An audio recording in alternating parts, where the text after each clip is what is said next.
আনোয়ারা উপজেলার চাতুরী চৌমুহনী বাজারের আশেপাশের সড়ক জুড়ে আবারও বেপরোয়া ফুটপাত দখলের মহোৎসব চলছে। অসাধু ব্যবসায়ীরা অস্থায়ী দোকান বসিয়ে পুরো ফুটপাত দখল করে রাখায় প্রতিদিনই বাজার এলাকায় তীব্র যানজট সৃষ্টি হচ্ছে। স্বাভাবিক চলাচল ব্যাহত হওয়ায় ভোগান্তিতে পড়েছে পথচারী ও যাত্রীরা। স্থানীয়রা জানান, ফুটপাত দখলের কারণে পথচারীদের হাঁটার কোনো সুযোগ নেই। বাধ্য হয়ে তাদের সড়কে নামতে হচ্ছে, ফলে জীবন ঝুঁকি বেড়েছে বহুগুণ। দিনে দিনে পরিস্থিতি অসহনীয় হয়ে উঠেছে বলে অভিযোগ তাদের আরও অভিযোগ, অনিয়মিত নজরদারি ও অভিযানের অভাবেই ব্যবসায়ীরা বারবার ফুটপাত দখল করে দোকান বসাচ্ছেন।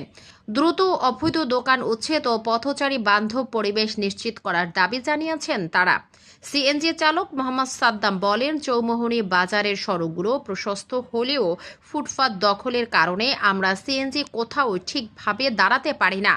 বাধ্য হয়ে রাস্তায় উঠতে হয়, এতেই যানজট তৈরি হয়। অনেকে মনে করেন সিএনজি অটোরিকশার জন্যই যানজট হয়। আসলে মূল সমস্যার সৃষ্টি করছে এসব অবৈধ দোকানদার। এগুলো চিরতরে উচ্ছেদ করা গেলে চাতুরী চৌমুহনী পুরোপুরি যানজট মুক্ত হবে।